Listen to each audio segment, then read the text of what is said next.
A tall, thin alien named Chancellor Vortex stood at the front. His blue skin shimmered under the lights and his long arms waved as he spoke. "Dear council members," he began, "we face a threat unlike any we have known." He looked around the room, seeing the worried faces of his fellow leaders. "Humans have been growing stronger. Their technology advances faster than we can control. We cannot ignore this danger any longer." Murmurs of agreement echoed through the hall. Council member Zila, a bright green alien with large, round eyes, leaned forward. "But are we sure humans are a real threat? They have lived peacefully for thousands of years," she questioned, her voice trembling slightly. Chancellor Vortex shook his head. "That is exactly the problem. For centuries, humans have hidden their true power. Their scientists create new machines and weapons every day. We received reports that humans now possess ships capable of traveling faster than light. Can we trust them to keep peace with such power?" Another member, a burly alien named Raxar, slammed his fist on the table. "We cannot take any chances. Just look at their history. They have fought amongst themselves, and they have caused great destruction. If they have the ability to reach us, who knows what they might do?" Chancellor Vortex nodded, sensing the growing fear in the room. He pointed to a large screen behind him. It showed images of human spacecraft and their latest inventions. "Look at their technology. They have developed weapons that can destroy entire cities. These humans are unpredictable. We must act before they decide to use their power against us." Some council members exchanged nervous glances. They had always thought of humans as a lesser species, one that was harmless and naive. But now they were faced with a different reality. The council had received reports from scouts who had ventured near Earth. These scouts claimed to have seen military drills and unusual spacecraft in orbit around the planet. "What if we misjudge them?" Zila asked softly. "What if we are declaring war on a peaceful people?" Chancellor Vortex held up a hand. "We cannot afford to be weak. We must show strength. If we do not act now, we may face a bigger threat in the future. Remember what happened with the Draken Empire. They underestimated their enemies and paid the price." The mention of the Draken Empire sent shivers through the council members. It was a dark chapter in galactic history, one that they all wanted to avoid repeating. As the discussion continued, fear and uncertainty filled the room. Many council members agreed that action was necessary, but others worried about the consequences. Would war really solve their problems? Suddenly, a young council member named Philo spoke up. "What if we try to communicate with them first? Maybe we can find a peaceful solution instead of jumping into war."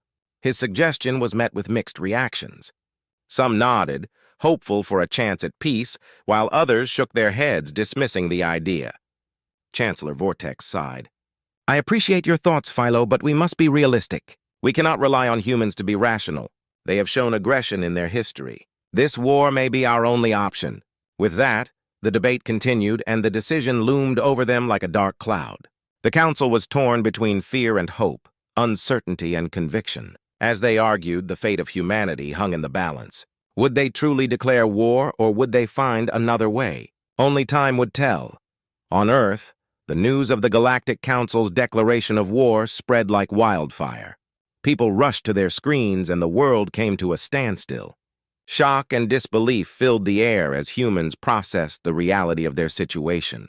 In the heart of a bustling city, a group of leaders gathered in a large conference room. They were anxious, each face reflecting the weight of their task. As the leaders took their seats, President Emma Hale stood up to address the group. She was a strong woman with short dark hair and determined eyes. "We are here today to discuss a grave matter," she said firmly, her voice steady. "The Galactic Council has declared war on us, and we need to respond." Gasps filled the room. The leaders exchanged worried glances. "Why would they do this?" asked a nervous senator named Brian. "We haven't done anything to provoke them!" President Hale raised a hand to calm the room. "I understand your concerns. The Council believes we are a threat because of our advancements in technology. They fear what they do not understand." She paused, letting her words sink in. "What should we do?" asked another leader, a general named Mark. His brow furrowed as he considered the implications. "We can't just sit back and wait for them to attack." "We must remain calm and think clearly," President Hale replied. "Our first step is to unite as a planet. We cannot allow fear to divide us. We have faced challenges before, and we will face this one together." Slowly, the leaders began to nod. They knew the truth in her words. Humanity had always thrived in the face of adversity. President Hale continued, "We need to prepare for what might come. But we must also reach out to the Council. A war will only lead to destruction on both sides." "But how can we reach them?" asked Senator Bryan. "They don't seem to want to talk." "We'll send a message," President Hale said with determination. "We will ask for a meeting. We need to show them that we are not their enemies." The room fell silent as the leaders absorbed her words. As the meeting continued, they began to brainstorm ideas. Scientists and engineers stepped forward, eager to contribute. They discussed improving existing technologies and creating new ones. Earth's nations had spent years working on advanced defense systems, and now was the time to unleash their potential. The atmosphere shifted from fear to determination as they planned their next steps. Meanwhile, news broadcasts across the globe shared the leaders' calls for unity. People gathered in streets, homes, and parks, discussing the situation. Many felt scared, while others felt a spark of courage igniting within them. "We can't let them take us down!" shouted a young activist named Mia at a gathering in her city. "We need to fight for our freedom!" The crowd cheered in response. Mia's words resonated with the people, and soon, many began to rally together. They started organizing protests, encouraging their governments to take action. They painted signs with slogans like "We are humanity" and "Together we stand." The energy was electric as hope spread across the planet. In a small town, a group of friends gathered at a local cafe. They watched the news, feeling both fear and excitement. "What if we actually have to fight?" asked Jake, a teenager with bright blue hair. "Are we ready for that?" "We might not have a choice," replied Sarah, his friend, who was studying martial arts. "But we can prepare. We can train and learn how to defend ourselves." The group spent their evenings practicing self-defense and discussing strategies. They believed that even ordinary people could play a part in protecting their world.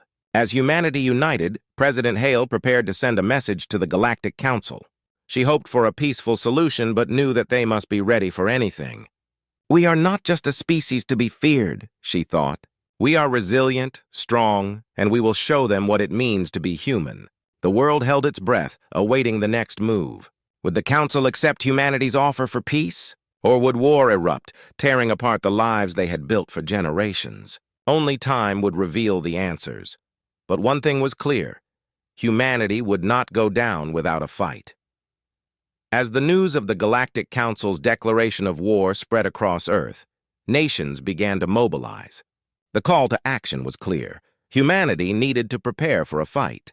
In military bases, laboratories, and government offices, people worked tirelessly to strengthen their defenses and develop new technologies. In a top-secret facility known as the Arcadia Lab, scientists and engineers gathered around large tables filled with blueprints and glowing screens. Dr. Alan Torres, a brilliant engineer with messy hair and thick glasses, led the team. "We need to build a new type of spacecraft," he announced, his voice filled with urgency. "One that can outmaneuver the Council's ships and protect our planet." His team nodded, excitement sparking in their eyes. "We can use the latest advancements in stealth technology," suggested Maya, a talented programmer. "If we can make our ships invisible to their sensors, we'll have the advantage." "Great idea," Dr. Torres replied, scribbling notes on a tablet. "Let's combine that with faster engines. We need speed and agility in the fight to come." Meanwhile, in military command centers, generals strategized how to deploy their forces effectively. General Mark, who had been advocating for unity since the announcement, now stood in front of a large map of the world. "We must establish defense lines around key areas. Our cities, power plants, and communication centers are crucial targets," he instructed, pointing at various locations on the map. "Sir, we should also consider training civilians," suggested a young officer named Lieutenant Rivera. "If we prepare everyone, we can defend ourselves better. Everyone can contribute in some way." General Mark nodded, recognizing the importance of the idea. "Let's start community defense programs. We will train volunteers in basic combat and survival skills. We want every citizen to be ready." As news of the training program spread, people from all walks of life began to sign up. Schools turned into training camps, and local parks became sites for practice. Families gathered to learn together, fostering a spirit of cooperation and resilience. In one suburban neighborhood, Mia, the activist, led a group of young people. "We may not have military training, but we can learn how to protect ourselves and each other," she shouted, inspiring her friends. They practiced self-defense techniques and learned to stay alert. Meanwhile, governments worked on building alliances with other nations. President Hale reached out to leaders around the world, calling for unity. We must show the Galactic Council that we are not just one nation, we are a planet ready to stand together, she declared during a global broadcast. As the days turned into weeks, a sense of urgency filled the air. Factories that had once produced consumer goods were now shifting to create military equipment. Assembly lines buzzed with activity, producing drones, armor, and weapons. Workers moved swiftly, motivated by the need to protect their homes. In the Arcadia lab, Dr. Torres and his team were making progress. They worked long hours, fueled by coffee and determination. One evening, as the sun set and the sky turned a brilliant orange, they completed the prototype of their new spacecraft, the Phoenix. It was sleek and sharp, designed to cut through the stars with unmatched speed. "Let's test it!" Maya exclaimed, her eyes gleaming with excitement. They rushed outside to the testing grounds where the ship awaited them. As the engines roared to life, a sense of pride filled the team. "This is just the beginning," Dr. Torres said, watching the Phoenix soar into the sky. "We have to keep pushing forward." Back in the command centers, General Mark oversaw the training of soldiers and civilians alike. "Today we prepare for the worst," he said during a training session. "But remember, we are fighting for our future and our families. We will not back down." As the day of the first skirmish approached, tension filled the air. Humanity had come together, united in purpose.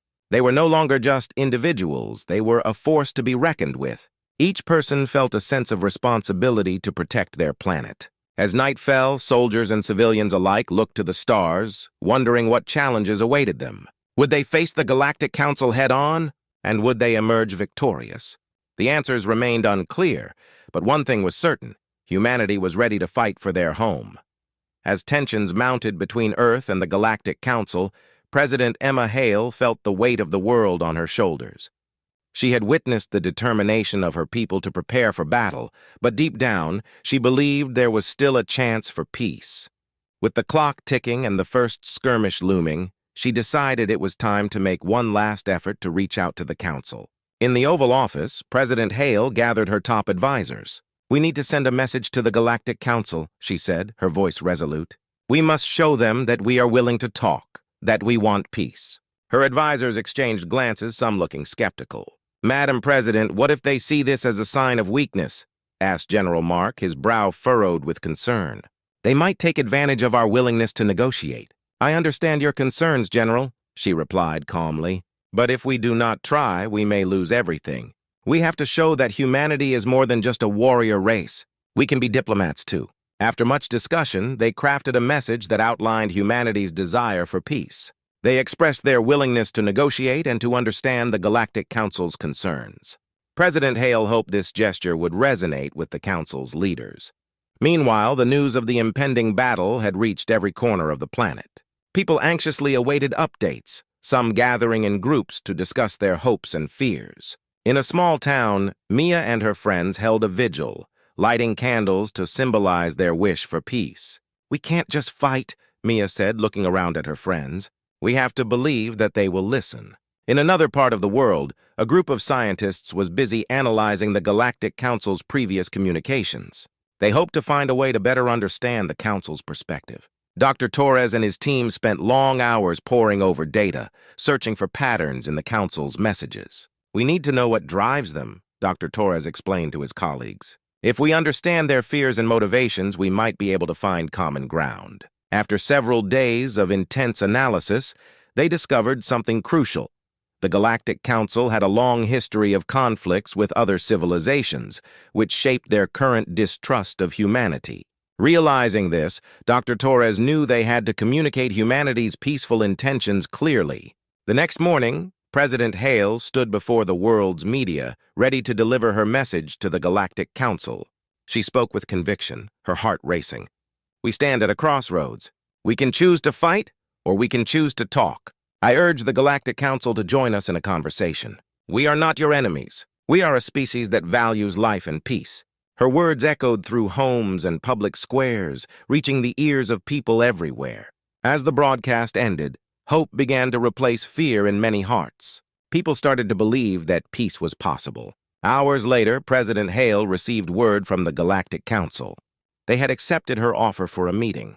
A flicker of hope ignited in her chest. This could be our chance, she told her advisors, who looked equally surprised and relieved. The meeting was set for a neutral location on a space station orbiting a distant planet. As the day approached, preparations were made.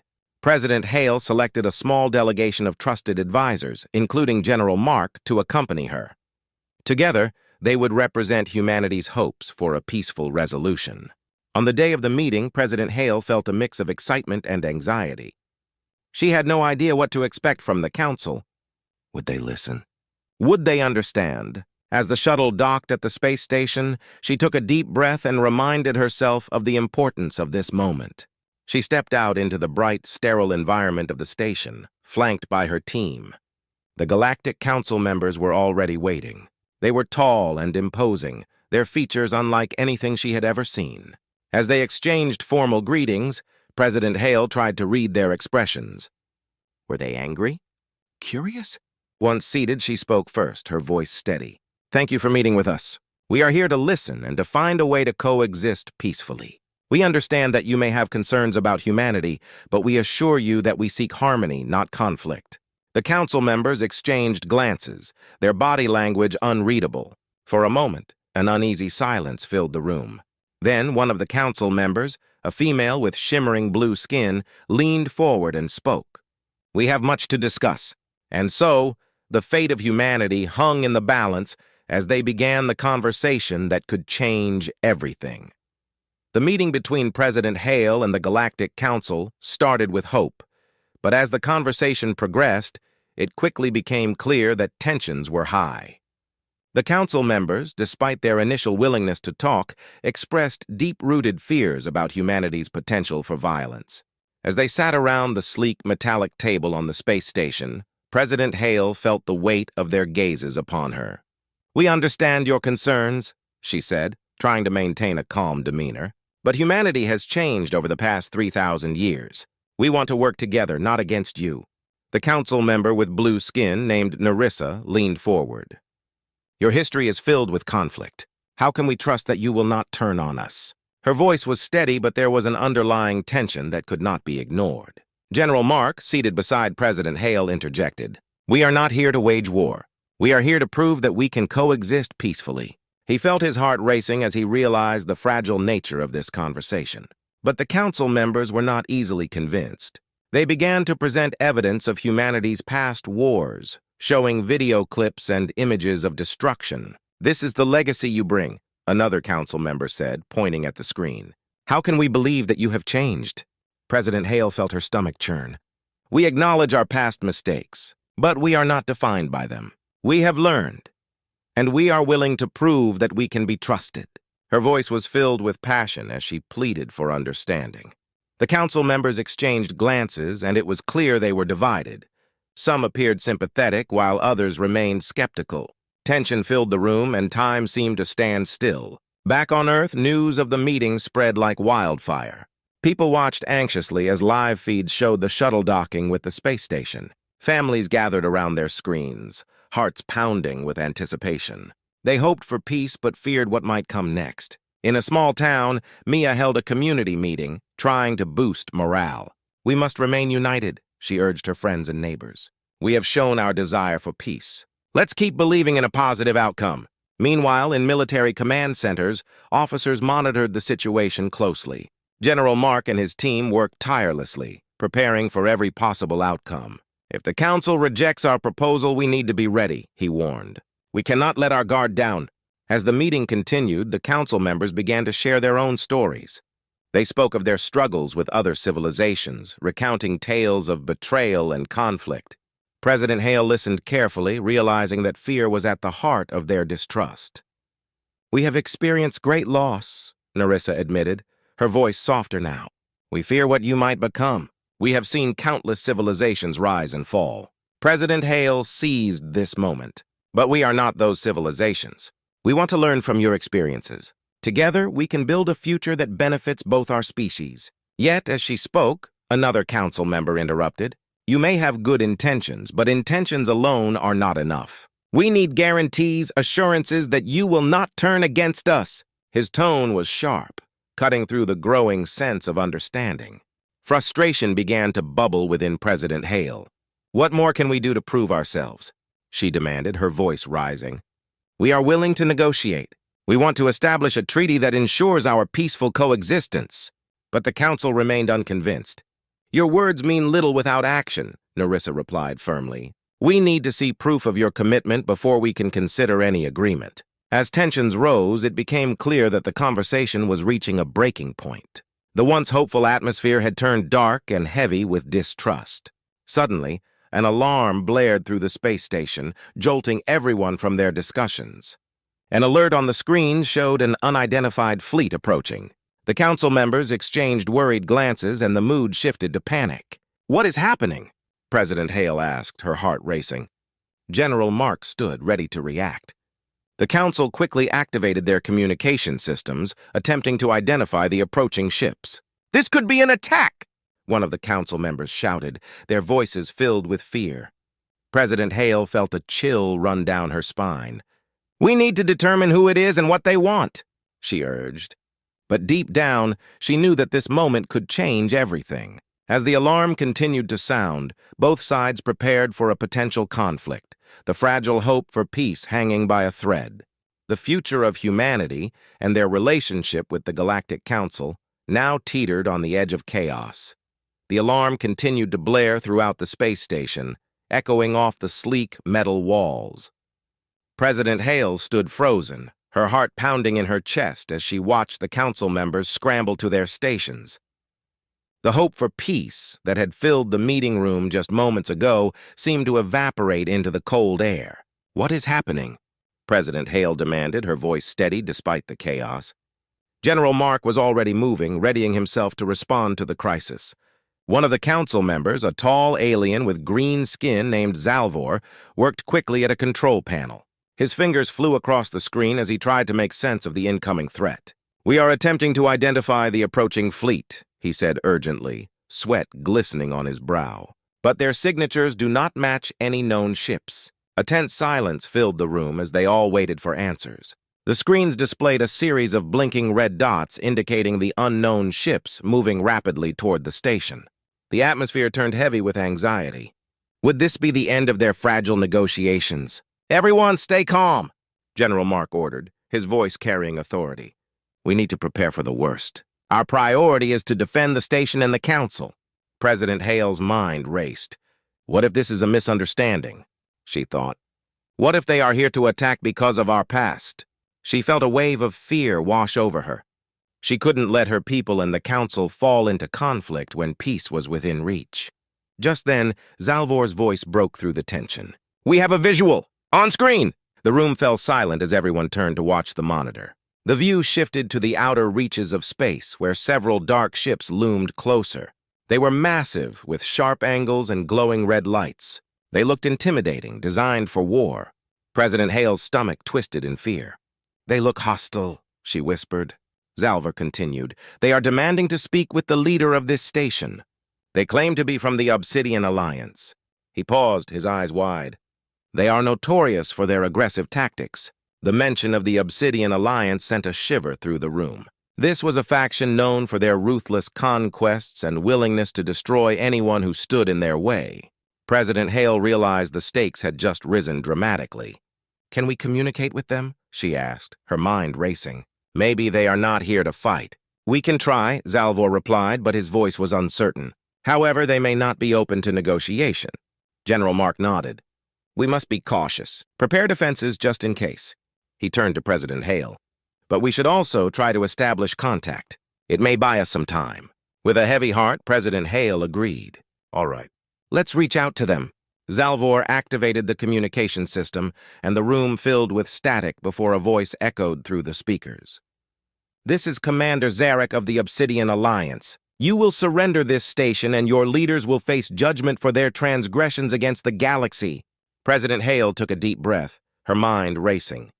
"We will not surrender," she replied, her voice strong. "We want to talk. We can find a way to resolve this without violence." There was a moment of silence, and then Zarek's laughter filled the room, cold and menacing. "You think you can negotiate with us? Your peace talks mean nothing to the likes of us. You have no idea the power we hold." President Hale exchanged glances with General Mark. This was not a conversation, it was a threat.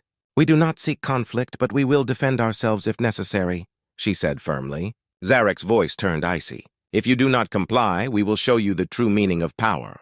Prepare yourselves." The transmission cut off abruptly, leaving a heavy silence in its wake.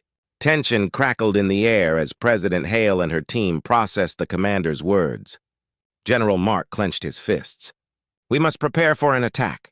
They will not give us time to negotiate further. Not if we can help it," President Hale replied, determination flooding her veins. "We have to find a way to buy ourselves time. We need to gather our forces." Just then, the lights flickered and a sudden jolt shook the station. Alarms blared louder and everyone struggled to keep their balance. The ship was under attack. "Report!" General Mark shouted as he steadied himself. Zalvor, frantically working at his control panel, shouted, "They are firing warning shots! They will not hesitate to destroy us if we do not comply." President Hale's heart raced. They had little time left. The fragile peace they had fought for hung in the balance, and the threat of war loomed over them like a dark cloud. "We need to act fast," she said, her mind racing. "We must defend this station, but we also have to find a way to show them that we are serious about peace." As the alarms echoed in their ears, everyone prepared for battle. The tension in the room reached a breaking point, and President Hale felt the weight of the moment. Would they be able to survive this crisis and still reach for peace? Or would they be pulled into a war they desperately wanted to avoid? With their fates hanging in the balance, they braced themselves for what was to come, knowing that the next few moments could change everything forever.